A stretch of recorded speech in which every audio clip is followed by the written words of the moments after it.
Welcome to the panel discussion on Haskell in industry. So this is an idea that we've been toying around with for some years now. Yeah, we've thought that it'd be nice since we have so many people using this language in an industrial setting. I thought so Jasper and I thought that this would be the perfect place to maybe have a little discussion and try this format out. Yeah, so this is an experiment. Yeah, I was very happy to get Pedro also with me here to do this. Yeah, so and yeah, let's try this out. Good. If you've come in a bit later, so the people on that side, maybe you don't have an optimal view on the panel, so feel free to move to the other side. Yeah. Okay. Cool. So before starting with this, we were sort of brainstorming a few ideas of what this panel should be about and also what we should call it. So I came up with an idea. Jasper didn't like it, but I'm going to show it to you anyway. It's Avoiding Success at All Costs, a panel discussion on Haskell in industry. It does have a certain strange ring to it, and I know that's why he didn't really like it. And it has a number of interpretations, right? And here are two possible ones which are exclusively odd. Yeah. So one interpretation could be we are so successful, even though we really don't want to be. That's the one that we would like to have. Or what about the other one? We are not successful, but this is due to our value system and not our competence or incompetence. So I don't know. I think this is the reason. This is sort of a delicate point there. Anyway, so I think this would be a nice way to start this panel. We are really happy to have these four people here. Let me just ask them to introduce themselves, and then I'll come to this. One second. I think someone already had some point. So I didn't want to. There's also the. I want. Yeah, sure. Want to avoid success at all costs, as in. I don't want success if it's going to cause something bad. It's going to cause harm, right? Yeah. I mean, this is the one interpretation of this. Yeah. Yeah. Thanks. Very well put. Yeah. Okay. I'm Jose Calderon. I'm currently the executive director of the Haskell Foundation. Before that, I spent 7 years in a mix, or 10 years in a mix of industry and academia. I worked at Gawa, a company that's been using Haskell for about 25 years now in industry, and then I was also faculty at the University of Maryland. Yeah. I'm Anders Löh. I'm a partner at Well-Typed. I'm also currently the chair of the Haskell Foundation board. In a former life, like until 2010 or so, I was actually in academia, so I have seen that for a while. I've been like,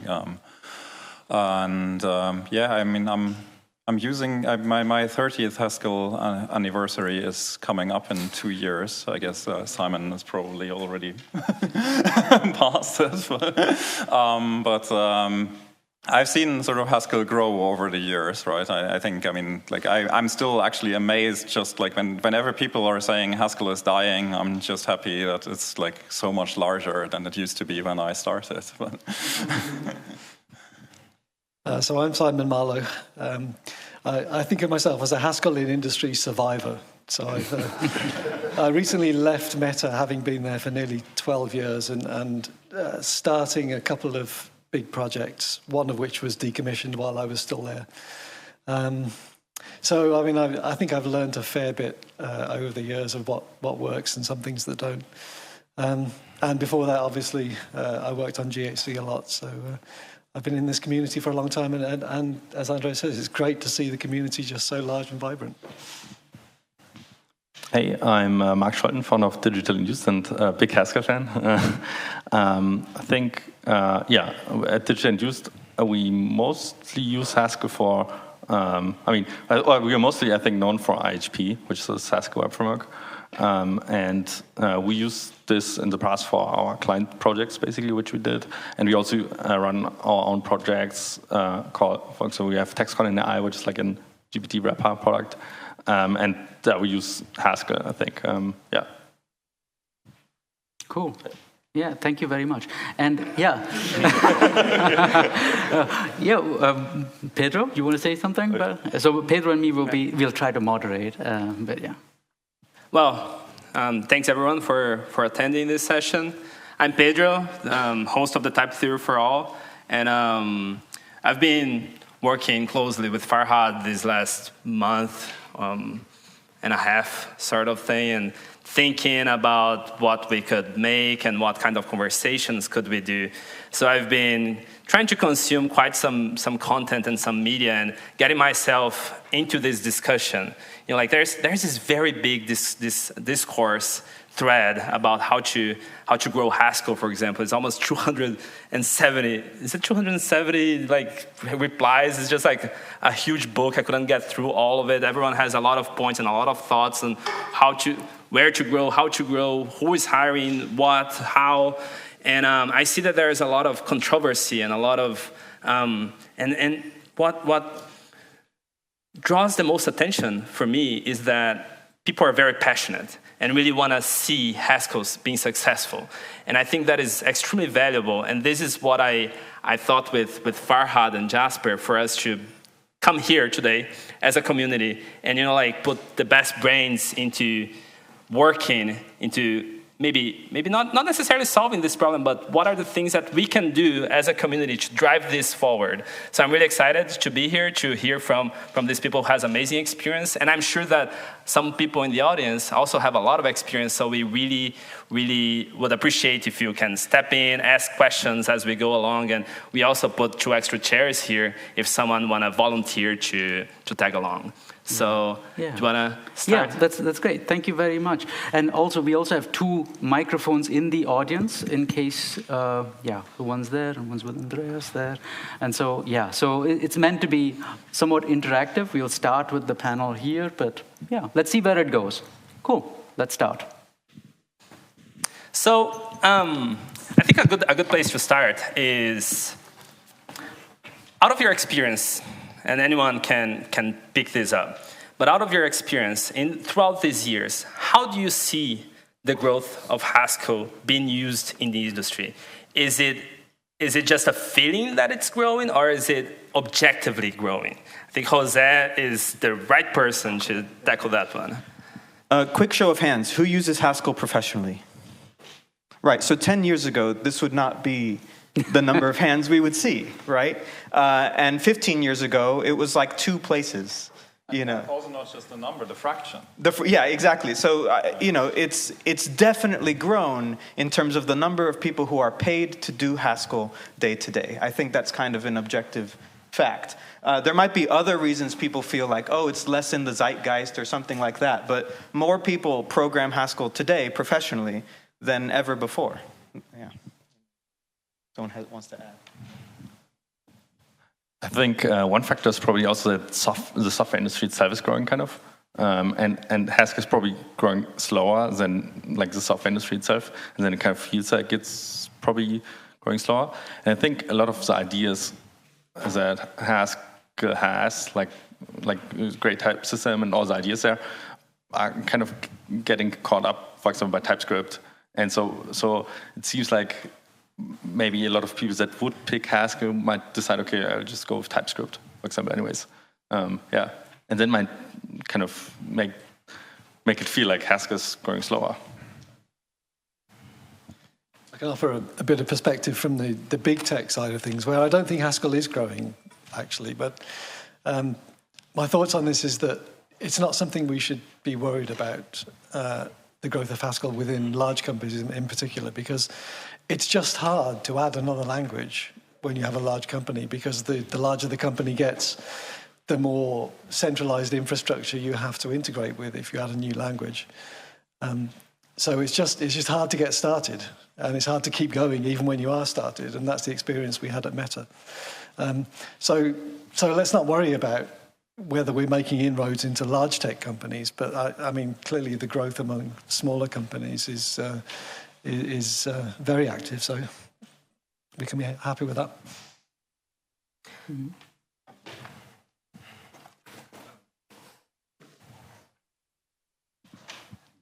Sorry, I just wanted to make a point on the previous comment that you were talking about number of Haskellers here that use in production.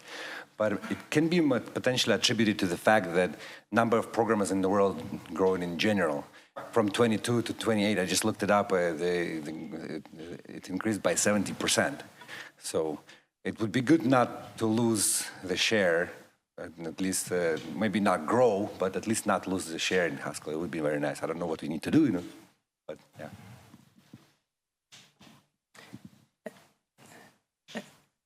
One more question over here.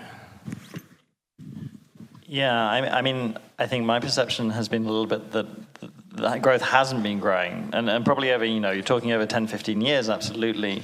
But particularly looking at the past 2 or 3 years, I mean, obvious metrics, if you look at, for example, the proportion of sort of GitHub repositories that are using Haskell, as a proportion, this has certainly gone down quite considerably over the past few years.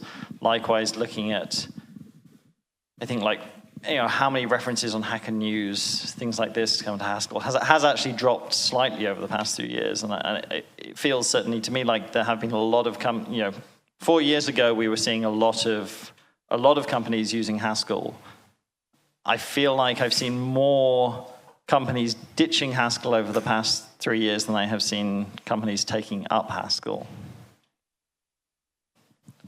So there's definitely the question of growth in absolute numbers versus percentage of the overall market. And I was responding to growth in absolute numbers, but I cannot deny while the tech industry has kind of ballooned in the past 10 years, maybe the Haskell aspect of it hasn't grown at the same rate. So there's no denying that.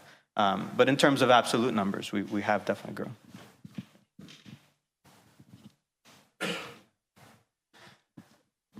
Thank you. Maybe something that could be added to that is that there is a steady number of Haskell companies that survived tough economic times. And in a time where money is not free anymore, in terms of venture capital, we can see a huge growth of companies adopting Haskell, maybe ditching Haskell, but also entering bankruptcy. So yeah, and we have long-lived Haskell companies as well. So one may think it's a fad because there used to be a fad where money was free and you could start Uber for dogs or whatever, and Haskell would be incidental to that.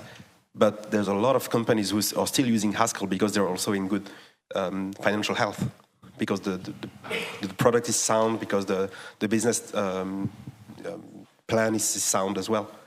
So maybe the death of companies might not be solely attributed to the technology stack. I just want to briefly say something. I mean, I feel like Jose has absolutely made the right points, for example, but I think we should also make it clear that I'm not thinking that there is no continued need to do something to keep Haskell attractive or to identify the weaknesses and make it easier to use, right? And I think I can certainly observe that things are being tried all the time, but it is still, to some extent, unnecessarily hard to get Haskell just set up on your machines and get started. There is still an unnecessary divergence of viewpoints about how to solve many simple problems in Haskell, to the extent that you are trying to come up with a solution to something and then the next person tells you you've done it all wrong, you should start over, right? And some companies are getting frustrated by these problems as well, right? That they have a team of Haskellers who implement something in a really good way, perhaps even, but then there is natural fluctuation among the developer pool, and the next bunch of developers who come in say, you've used the wrong effects library. You can throw it all away, right? So, I mean, there are certainly problems we should work on, but I also believe that the overall outlook is still optimistic. I think we don't have to be despairing, right? And just stay alert, work on the problems, and hopefully that will be good. Yeah. So, if I may, on the topic of success in the industry of companies over time. Probably companies that are successful over a longer period of time also grow in number of employees, and their incentives or their what they focus on changes perhaps from pure tech to more hiring ability and retaining talent. And it seems that Haskell is not particularly attractive in that sense. What are your thoughts on that? What we saw at at Meta and with respect to hiring was that, well, for example, I would advertise a job on Reddit or something like that, and we would get tons of applications from all of you folks. You know, people, enthusiastic amateurs and hobbyists, and people who had dabbled with it at university or whatever. Very few of them were able to get through the interview process. That's what we found, and I don't fully understand why that was. I think people who were expecting to go through the Meta, the Google, the Amazon interview process generally put in a lot of preparation to do that, and they even get trained at university, I think, in many cases to do that, and maybe that was less the case for the Haskell enthusiasts, but I don't know. That's just speculation. There was no lack of candidates. That was not a problem. I remember recently we had an event where Gabriela Gonzalez from Macri was talking about kind of hiring, and they run one of the biggest Haskell teams, I think, with one of the biggest Haskell code bases, and Macri is growing rapidly, basically. And she said they are also hiring a lot of non-Haskell engineers, and they are just training them because that works as well. Like if you get good people, basically, they can learn Haskell on the job and basically get trained, and then they can just work productively. So you don't, especially since I think she said basically, when you only hire, like a lot of people that are very into Haskell only are very deep into Haskell, but maybe not necessarily with other technologies. And you sometimes also want people that are not just care about category theory, but also about building great products and maybe knowing some, I don't know, mobile development stuff. So you want to have like people that are also having like not just very deep, but also very kind of broad, I think, perspective of technology. And then maybe non-Haskellers are also a great choice for that. I think he was first. No, the guy in blue was first, actually. No, here, this... I think the first one here was first, and then him, and then him. I'm trying to keep track. Then him.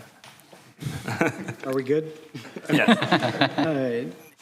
I think it's really interesting to hear these perspectives, and I do wanted to make sure that we understand that just because we hear about companies leaving Haskell doesn't mean that we hear about companies adding Haskell. There's a lot of companies out there that aren't going to be represented here, and so we have no idea about how many of them there are or anything, because they might be using Haskell for a small project or a big project, and they'll just be completely unengaged from events like this.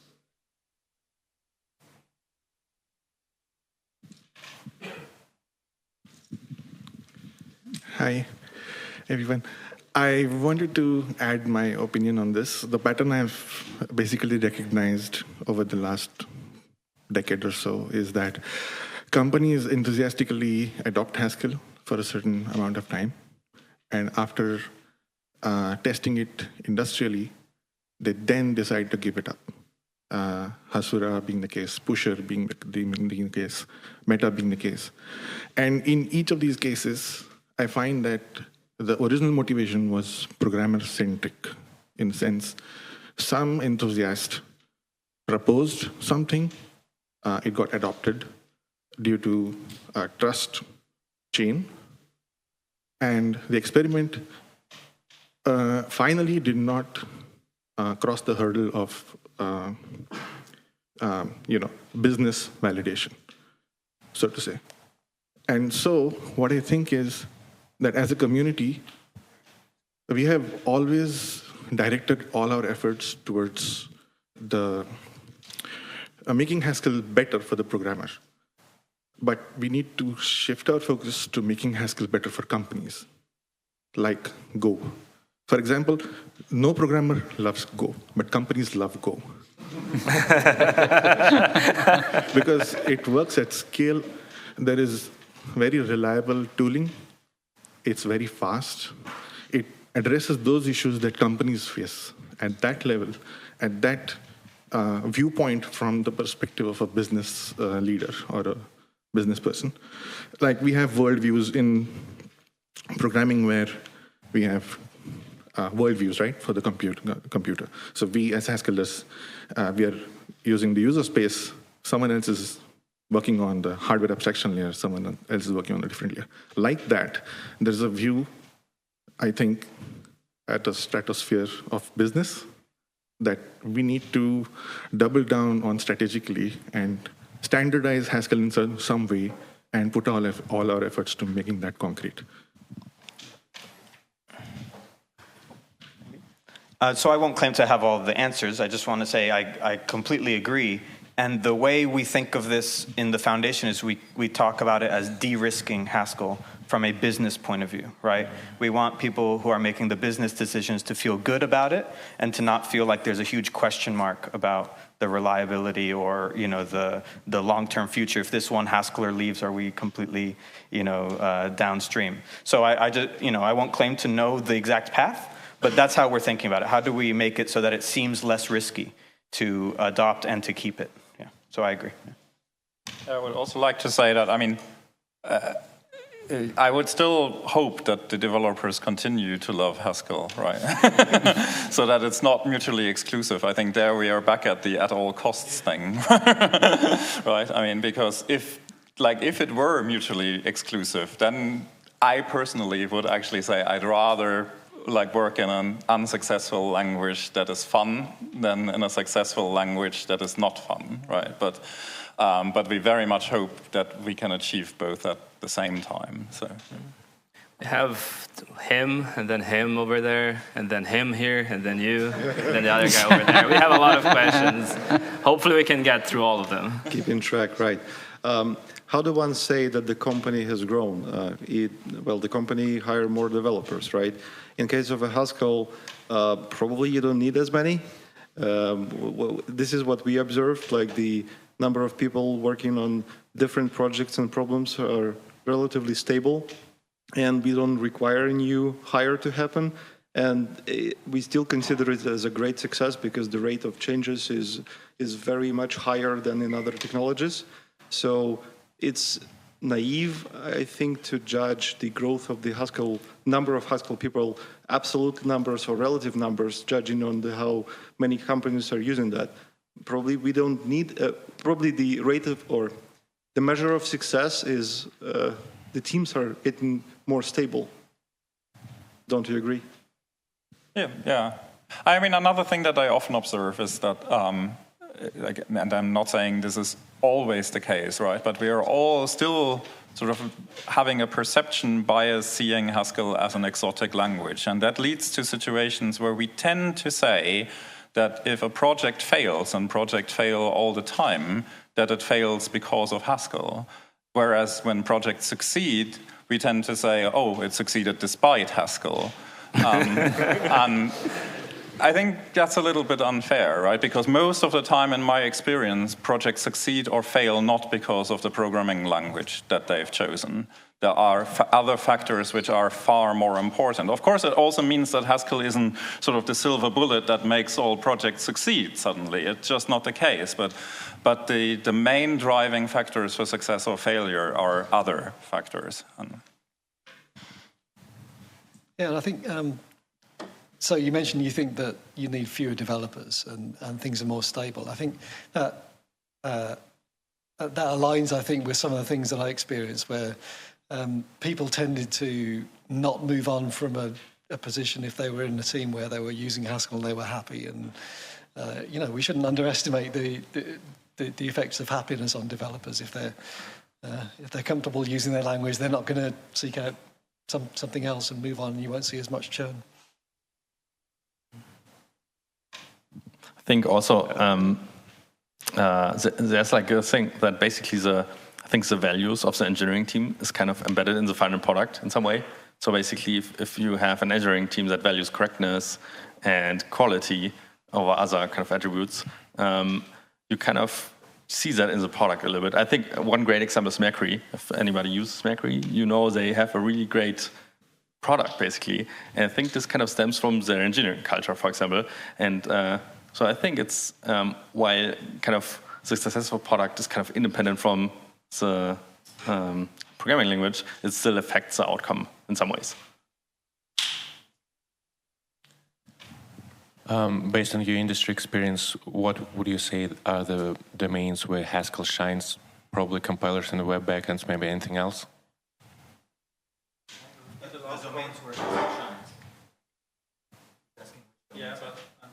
I think it's rather uncontroversial that Haskell is good for compilers and web backends. We've got a bunch of libraries for that. So maybe you could add to that based on your experience. Yeah. Oh, yeah. I think one big problem probably is web stuff, basically. I guess, but that's probably like probably 80% of software development is in web stuff, right now. So that's probably. But I think that's pretty good. And I mean, otherwise, I think there's a lot of crypto Haskell companies, right? So that seems to be successful as well. Yeah. And yeah. Anybody else? DSLs. Yeah, I mean, I think also really, I mean, it's the classical things that we always mentioned. Rapid prototyping, I think, is one of the reasons why we see some projects being rewritten eventually, is that Haskell has an exceptional strength in getting things up and running quickly. It's perhaps slightly weaker in sort of like the long-term aspects. I mean, I'm not saying it's weak, but it's weaker. Whereas if you do, small teams and companies can sometimes make amazing things happen within a relatively short amount of time. And this is also what we're seeing from the well-type perspective. When projects start, they often start in this way. That's like, I mean, okay, big company, company never wanted to use Haskell in the first place. Somebody picked a problem which nobody thought was really solvable and just sat there for a weekend and wrote something in Haskell that is now in production use. And suddenly they need consultants because some piece of software is in production use that was never before intended to be, or something like that, right? I mean, so I think that's in my opinion, that's really a strength, getting things up and running quickly. I think refactoring is also a big strength, as we all know, right? But I think it's something while I see that all the time and I feel that personally all the time, I find it less observable from the things that we're seeing, like in terms of, yeah, I mean, then you have the story about the company that is moving away apparently because they felt the project was too hard to maintain in the long run or something. So I feel like there is a little bit of lack of objective backup there, but I still personally, from my own experience, would very much say it's a strength of Haskell as well. Right. Another strength, we often think about the type system because it's so great and advanced, but testing. I think Haskell's really strong in testing. At Gawa, I wasn't part of this project, but there was one where they were testing document formats, particularly PDF, and different implementations, and they built their infrastructure in Haskell, and they found all sorts of bugs and good things to report in different infrastructure. So not just testing your own Haskell artifact, but testing other things as well. There was lots of good ground there. It's not many languages that have property-based testing either, right? Which is very, very powerful and very, very good. We have a question in the back over there first. I have a little bit of setup for this question, which I'll try and do fast. So I have a startup. We're rewriting or writing new parts of our core platform in Haskell. And one of the reasons I fell in love with Haskell a while ago, and then I was like, maybe I can make this work in the company. And the thing that actually helped me with that was I read a blog post by one of the Channable founders and ended up speaking to him. And he was like, yeah, we did this, and it kind of worked, and it was quite helpful. And so we've got a perspective from the big company perspective, and sort of consultancies as to what's the state of Haskell in industry. But I'd be really interested. I know there are some people in small companies in this room. For those, I feel like I'm too early in this journey to really say what worked and what didn't. But I'd be really interested to hear from anyone who has done that, either has introduced Haskell into a smaller company than Meta, which is, I guess, every company in the world, so maybe even smaller than that would be nice, or started out that way, and like what was successful and what wasn't successful, because I think there's a lot in there where you have far fewer resources that can help sort of suggest a path for continuing to make it successful in industry. Does someone want to take that one over? There's a guy over here.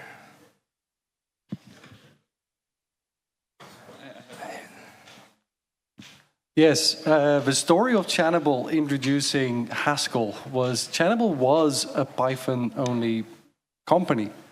And the story of Channable was someone started using it. They said, oh, but we can make this thing in Haskell. And famously, it was deployed when the founder was late for work. And we have this wonderful founder, of course. It all went well, and we saw that it actually worked really well. We could really build well upon it, and it grew from there. So it really was a success story. Channable back then, when that started, was a lot smaller than it is now. And it is one person that was very enthusiastic. They introduced it, and it grew from there. And now we have how many Haskell engineers? About 15, 16 Haskell engineers that love working on the software that we have. So that's a success. All right.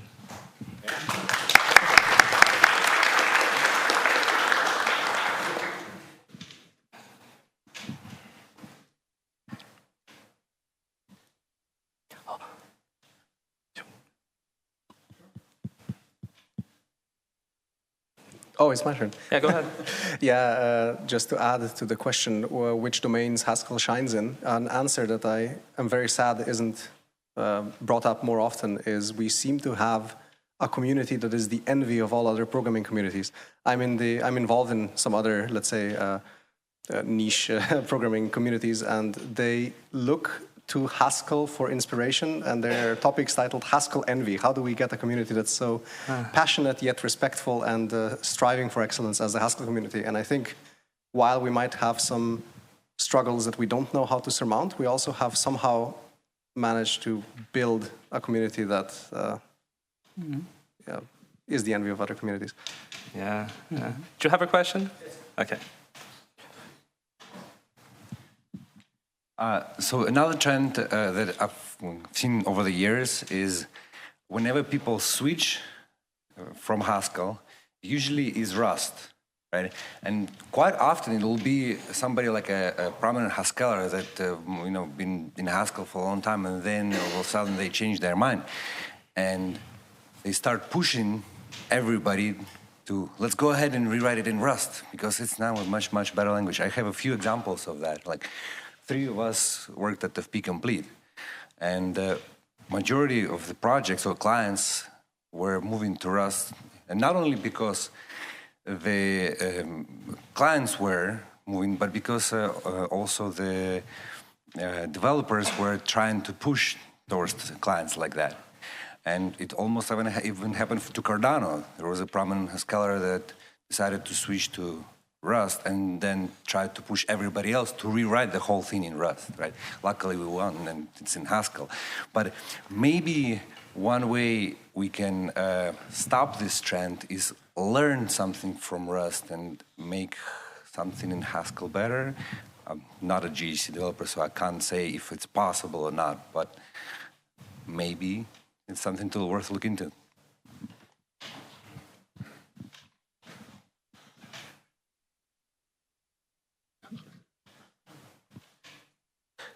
I'd like to echo Marc's words previously that the culture and the ethos of the engineers are baked into the product, and something that usually is set against Haskell when comparing to Rust or even OCaml is who produces the language and what is the ethos of the language.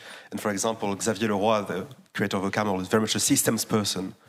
So systems programming have led to companies like Tarides or some others who are doing like operating systems like Mirage OS in OCaml. And same for Rust. In Rust, like manipulating the memory to ensure safety of cryptographic operations. It's doable. It's not even a curiosity. It's natural. And that is understandable. It is understandable to see people moving away from Haskell to Rust because at some point you need to have like a file watcher library that just works and is reliable. Which is, I can understand why Mercury, for example, made a Rust program to have a better GHC ID, which is called GHC Watch.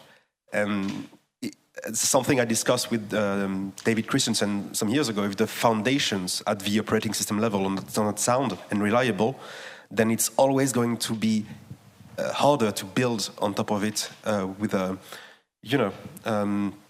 without thinking, oh, are my MVARs are they going to leak space in my sleep? Am I going to get an out-of-memory error at 3 a.m. and am I going to be paged about that? And for example, at work, we had to rewrite MVARs, TVARs, IRFs from scratch not from scratch, but to ensure that there were no memory leaks in these data structures and their operations. So, and it's not like a blame thing. It's just that we have to, there is a culture, and it exists. And the tyranny of the unsaid, for example, is that we may think we don't have a culture or that our culture protects us. But if we can address where the culture stops in terms of interest, for example, Simon Marlow is often taken as an example of the systems person who was involved in GHC. And it was a golden age back then, because I arrived in Haskell in 2015, so that was for you, that's just yesterday, but for me that's the beginning of it all. So yeah, if we can attract more people who are interested in the foundational stuff, not at the theory level, but really at the operating system level, then we have safer and more reliable foundations to build products, and then people can use, and we can effectively de-risk Haskell on this aspect, on this dimension. So yeah, I understand the move towards Rust for safer foundations, for like mutexes and locks and the stuff and concurrency stuff. And I think it's nice that we can also put words on it, because then we can address that. That there is no great mystery about why people would move from Haskell to Rust or from Haskell to OCaml. It's a matter of culture. It's a matter of priorities. It's also a matter of rewards. How are people rewarded for working on that? Can we publish papers if the paper is the principal mechanism for rewards? For example, Erlang had a great run at publishing papers on massive concurrency, extreme reliability in the 80s. Today, that may not be the case, so the reward is commercial. Companies like Bet365 or video games companies get rewarded financially for using Erlang. So how can we reward socially people for securing the foundations of Haskell as a platform for building products? That's a good question, and there is no real answer to that, because we have to live with our time. But definitely the old answer, which would be do this thing and you will be published in the Journal for Functional Programming or whatever, is not a good answer anymore, because these platforms don't reward the things we need. So we need other avenues for rewarding people for getting involved in GHC. That's how I perceive things. So yeah.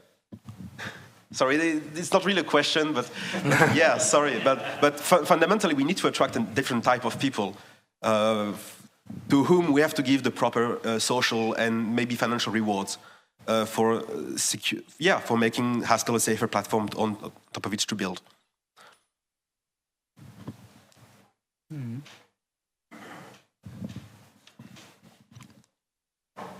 So this is partly a response to the previous speaker, but also an answer to the earlier question about what is Haskell really good for. In my experience in the last few years, Haskell is really good for building system software. Concurrent network services that are really performant, really safe, really have good memory use, good latency. Simon had this experience at Facebook, but we've had experience with other customers of building really good system software, making it really reliable, testable, and I think that's worked really, really well. And I think we can do more of that, and maybe that helps would answer your question.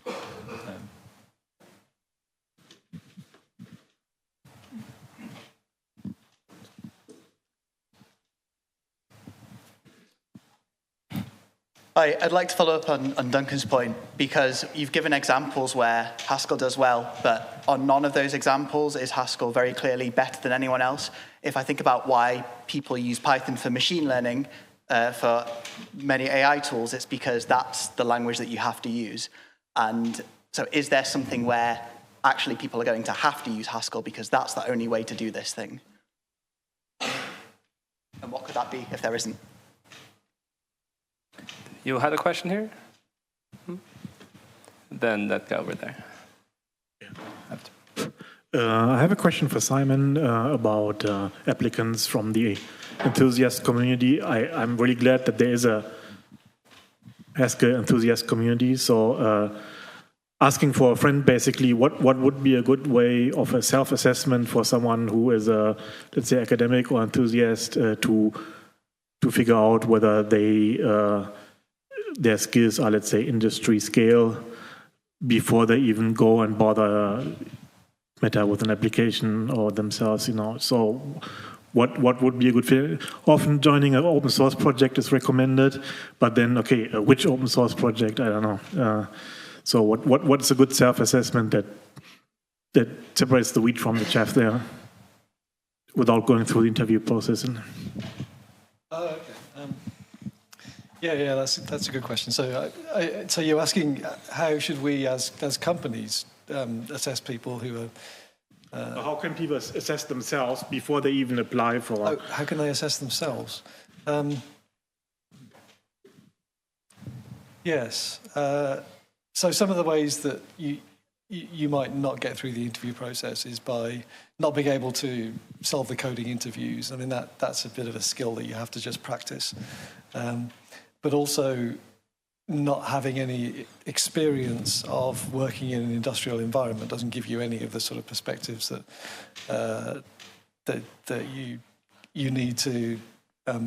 Typically, there's a behavioural interview that you have to get through when you apply to a large company, and they'll ask you about experiences of your how you've got on with your co-workers, how you've worked in a team situation, lots of scenarios that might occur if you were to come and work in that sort of situation. So usually you want to try and accumulate some of that experience if you can do. And there are probably ways that you can do that by going on internships, by having some contact with an industrial environment before you go and apply. That's why internships are really good for that sort of thing. And go talk to people in the industry. Come to an event like this and go talk to other people in the industry and find out what it's like. I would expand on what Duncan was saying, that Haskell is very good in writing system-level programs, highly concurrent. And I would like to stress that it's also very good on testing this kind of programs. We together wrote with a bunch of our colleagues IOSIM library, which helps to do that. And when right now some people in the Cardano Foundation are trying to do similar thing in Rust, they are looking for how to do this similar level of testing, and they need to reach to companies that provide very expensive services, which allow them to run on a special systems that allows to actually access the same level of information, concurrency, or network level error injections, like things like that. And we were able to do that with just normal Haskell and have lots of fun with it. So it's it's a really great power that we have in our Haskell language that allows us to do that.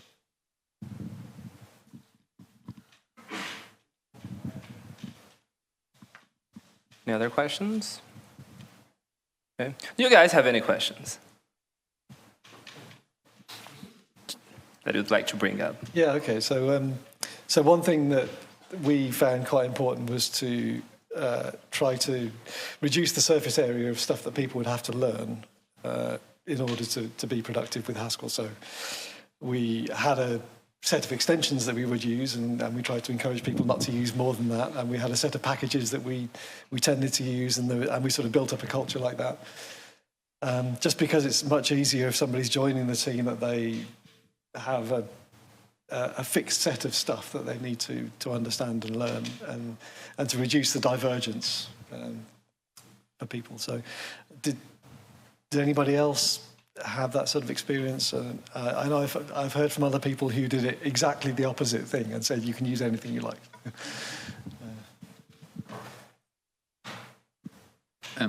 Hello.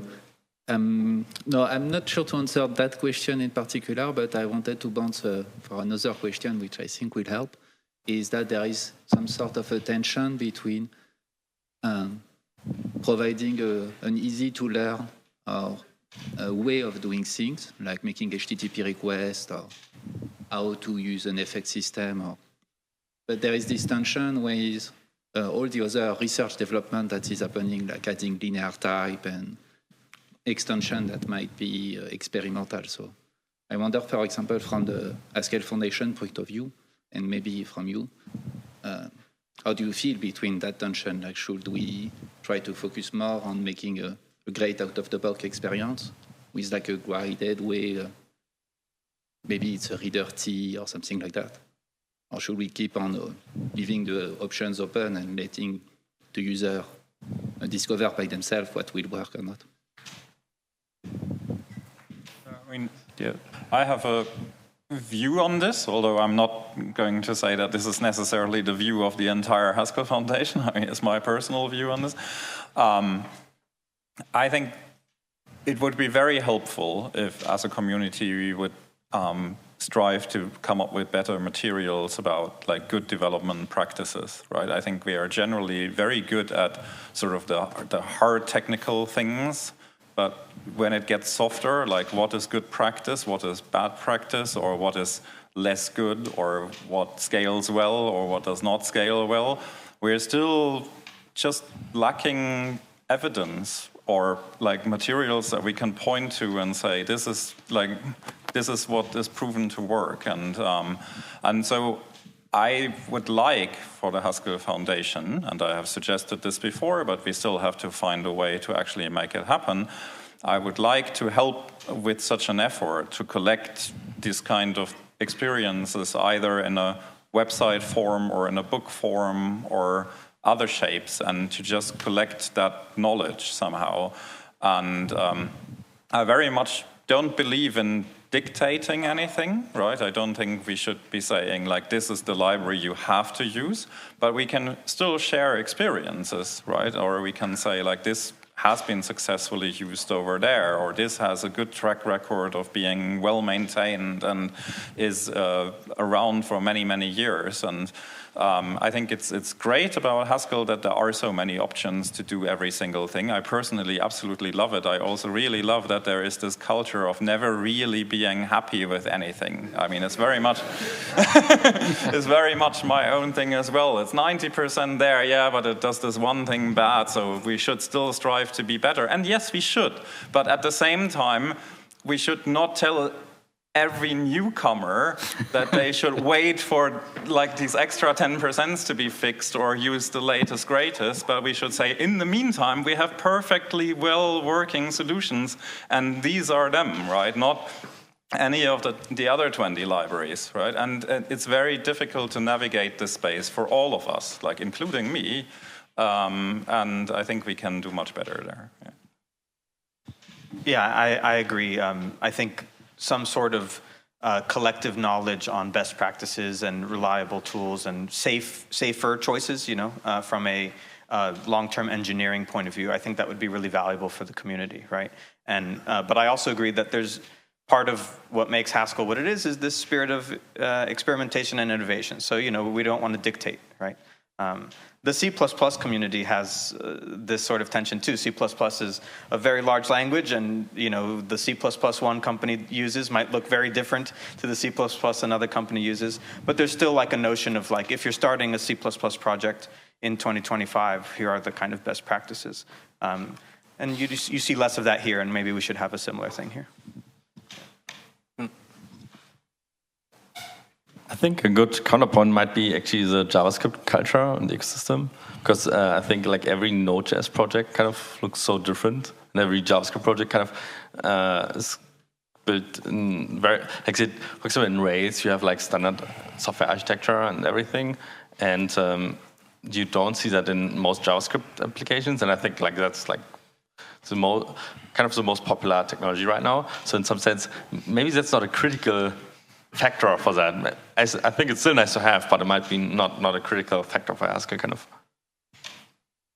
No, I would just somewhat provocatively ask, does that not only work because even if you fracture by a factor of 100, then each of these fragments is still larger than the Haskell community? And the browser, right? Probably true, but yeah, I think I was just thinking like it's probably still nice. I think Haskell should have that, but it's probably not the factor that will make it like so successful, because like the JavaScript ecosystem was also kind of small at some point and then kind of grew, and I think it always had this like there were like millions of libraries for the same thing basically, so, yeah, and I think in Haskell there's even fewer libraries kind of to pick from, so it's so it's not necessarily the problem. Which, even if this was fixed, basically, I don't think it would make a large difference in the Haskell system.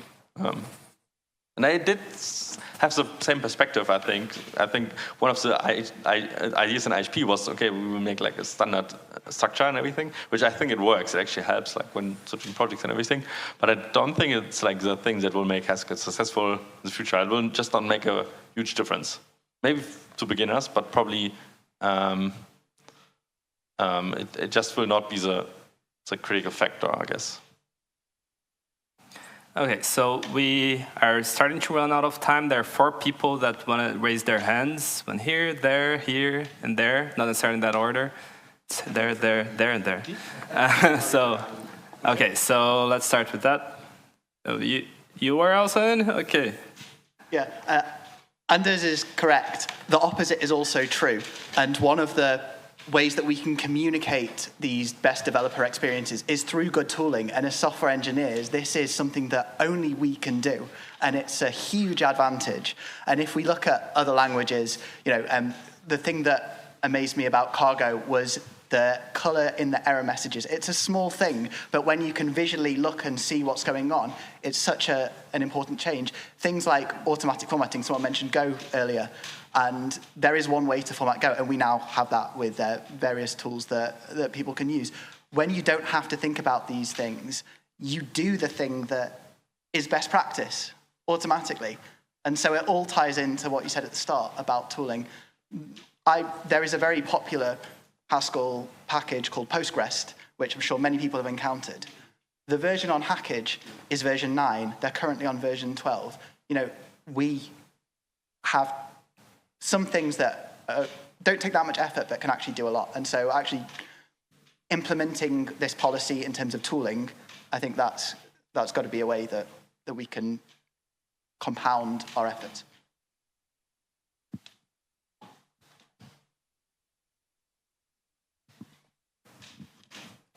So earlier, Simon asked if other companies do the this is how we have our house style and stuff like that.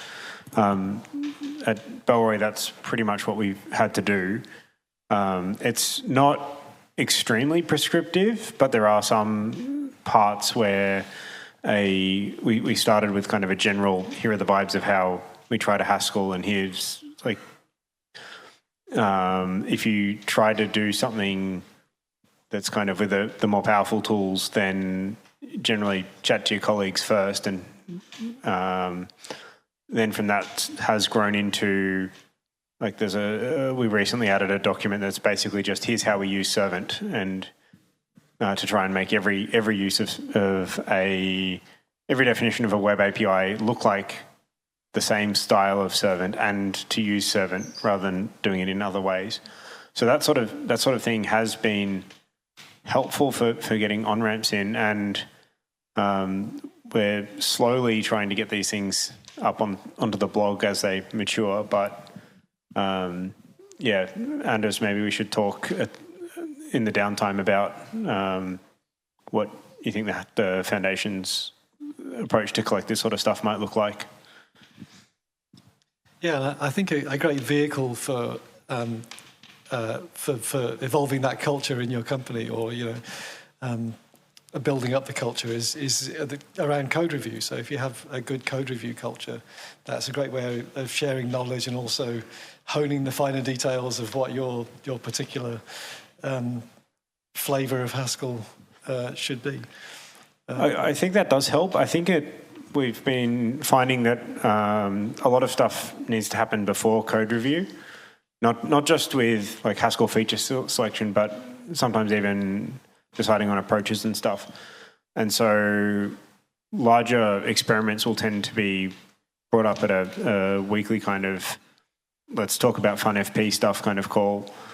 And from that, then we'll decide, okay, let's try this as an experiment in one corner of the code base, and we keep a log of what experiments are open and closed and stuff like that. It's semi-formal, and I think that kind of explicit experimentation process has been quite helpful. But yeah, I think it does need to be looked at. We've had a lot more success looking at it before someone's gone and written the thing and put it up as a review, a PR or whatever. I think you want to have the discussion before that and say like, oh, I want to try X, Y, Z. Yeah, I try to encourage people to put half-baked things up as a pull request, just for the purpose of getting a code review discussion started. So the point of like settling down on like one set of like Haskell packages, language extensions and all that, like I myself, I'm not professionally working with Haskell yet, but whenever I start a new project, I end up copy-pasting the cabal file from project n-1 to the project n, and then slightly editing it, and then figuring out, I need these more extensions, so I add them, and then for n+1, I copy it from n, and I just accumulate extensions, and then same with packages, where I just, okay, I'm working on a project, I will 90% of the time need this set of packages, let me just like put them there, and I can't imagine I'm the only one who's copying around like formal configs and from project to project. So I do think that like, if not like us agreeing on a specific format or style or a specific set of packages is going to be difficult, if not impossible, I think. But at least having a system where myself as an individual or a company, I can easily define a new language, new project templates, but also like, I don't know what's the term for like GHC 2021 language, right? So I can like define my own specific set of language extensions that I want to use. Or then we have the custom preludes for the package bundling scenario, right? So I think that will already help to have like a more pronounced pipeline of how to do it for a company, but also individually. So I don't have to copy over the same file over and over again. Yep. So I do think GHC 2021, etc., is a great step forward. Yeah, I'm going to try to collect my thoughts that I've written down. So, like, a lot of companies are Haskell focused and are big development companies. Like we have Digitally Induced is essentially a Haskell company, and well-typed also. But like Meta, it's not a Haskell company. And if you go into a company that doesn't even have software as a primary focus, like my employer, it's kind of hard to promote Haskell. If you go in and say, yeah, you do this in Python, I'm going to show you how we do it in Haskell because we are more boxy, like we like our structured code and like structured types. And then the first thing they test is, yeah, you told me list is cool. It's a linked list. I don't need arrays, whatever, out of bounds. I don't care. Like, and then you go like, okay, let's get the first element of an empty list. And it just explodes. And that kind of stuff is really detrimental for people who are not used to Haskell and don't know these quirks. And this is historical. And I don't know what your experience is in Meta with this kind of stuff, trying to introduce it to a company that is not Haskell focused before you arrive there. Or getting people to like what you are proposing, and then the first test explodes for stupid reasons, I guess.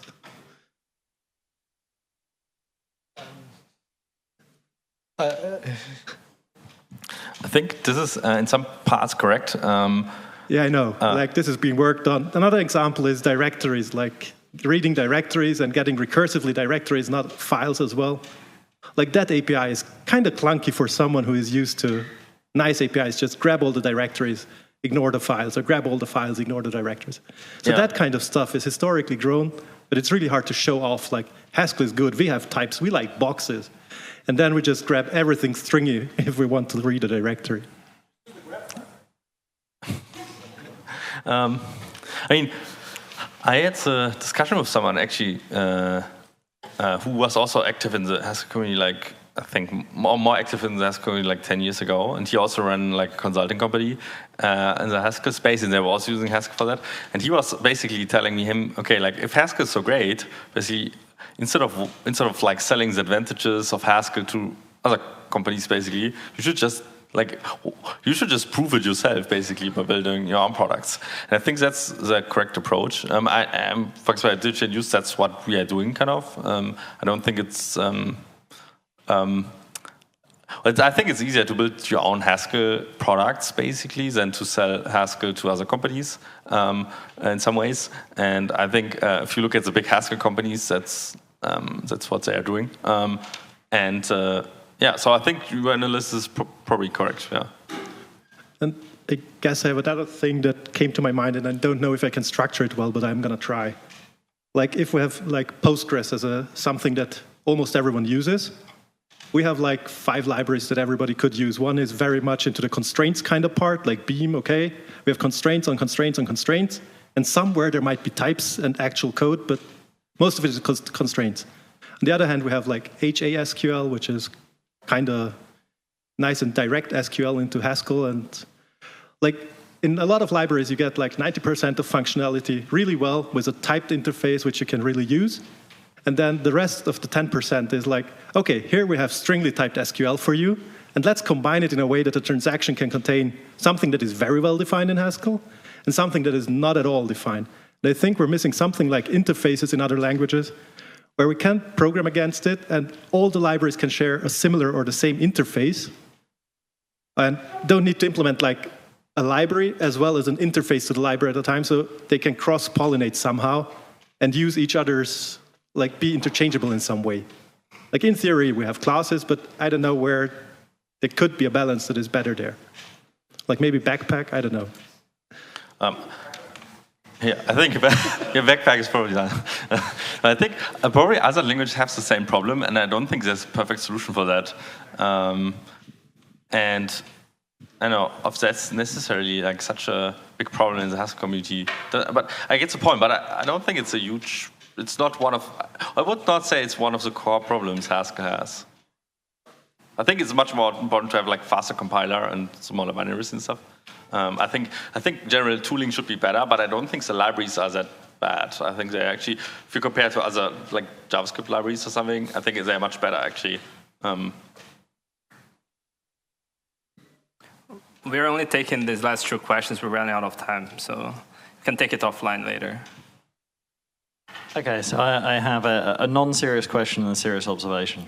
So the serious observation is one from the Scala community circa 2013. And one of the, I mean, this was back when Stack Overflow was, of course, the big way people interacted. And one of the things that I noticed around then was up to, say, mid-2013, every discussion on Stack Overflow relating to Scala tended to be a language question. Tended to be, how is this particular thing working? You know, how does variance work? You know, all of these quite deep language questions. In some way, mid-2013, this switched. And every question it then felt was, how do we do this thing in Akka? How do we do this thing in this particular web front end? And that felt like the moment, in a sense, well, it was the moment that I got bored with Scala, and it was the moment that it felt like Scala was becoming successful because people no longer cared about the language, they cared about the particular frameworks or something that one was building in the language. And, you know, Haskell, in a sense, feels like it's possibly still that people are concerned about the language. You know, you start seeing some things about particular libraries, but not necessarily particular, you know, applications that you were building stuff with. So that's the observation. The non-serious question, which feels like a nice one to finish on, is, so then from the perspective of the Haskell Foundation, having, you know, decided that you should be recommending more things, which effects library should we be using?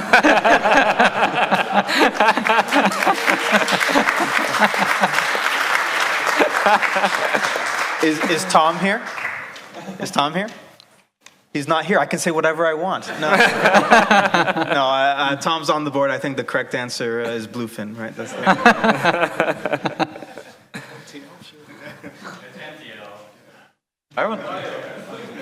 I want to make an observation related to your other point. One of the things that I always was I've been annoyed by this even at the time when I was still in academia, and I think this really goes back into education, is that at universities I learned lots of different programming languages to some extent, right? And for example, like a good example is like I had an operating systems course which happened to use Perl at the time, just for the fun of it, to like you can make syscalls and easy, and you just use it as a vehicle, and you use it as a one-off for this particular course. But notably, it was not a course about Perl, right? And you have courses on data structures, and like you pick a language for modeling your data structures, and you have courses on this topic and on that topic. But Haskell courses are always about Haskell. And I think this is very related to what you said about the Stack Overflow questions. I think it would be so cool if also in education, but elsewhere, right? I mean, people could just see Haskell as a language to actually do things rather than just as a language to teach functional programming and or to teach Haskell, right? And as to the effects libraries question, my slightly unserious answer to that one is like but I mean, it's really something where we should have an hour. But I always think the choice of the effects library eventually doesn't matter if you design your program correctly. Oh.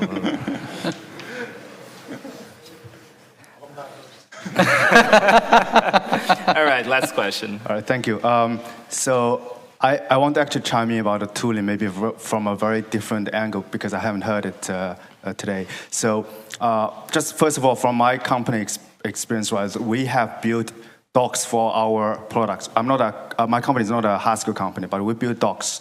But each time a new person, we call it developer experience person. Each time the person comes in, he will build a docs. We build 2 versions of it. Each time people leave, we have to build a new version.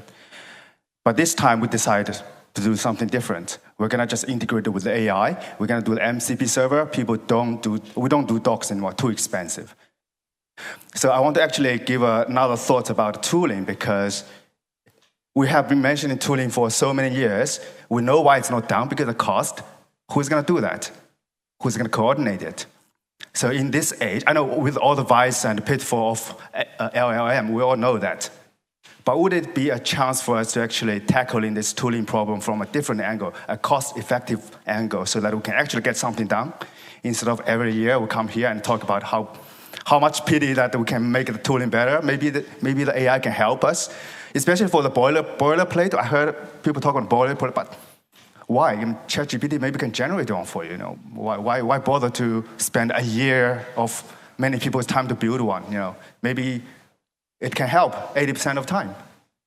So that's kind of my question.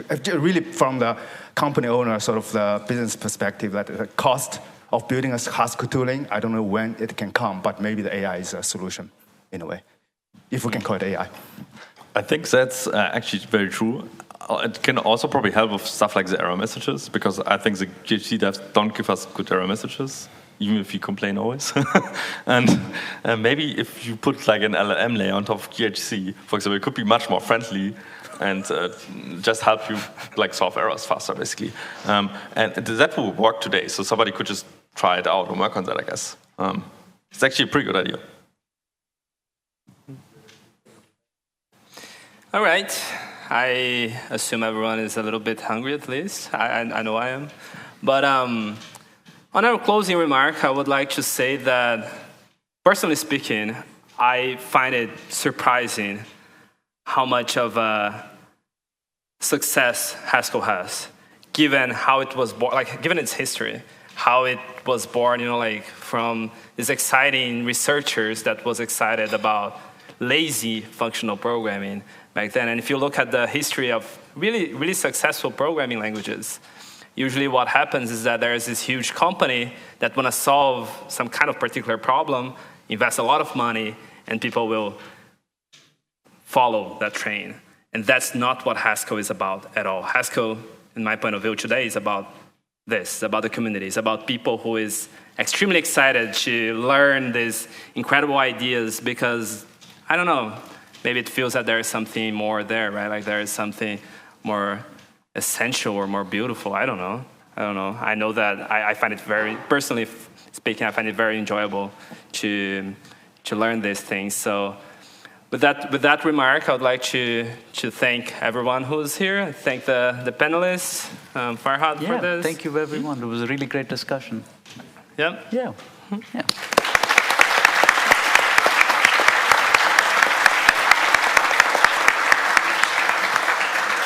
All right, barbecue?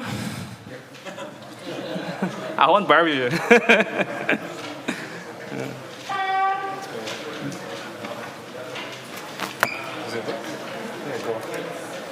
So, okay. Wait a minute, everyone.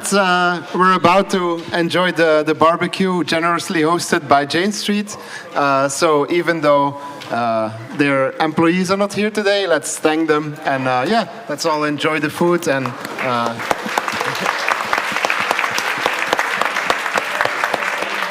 I think the panel discussion gave us all a lot of things to discuss about during dinner, so that will be fun.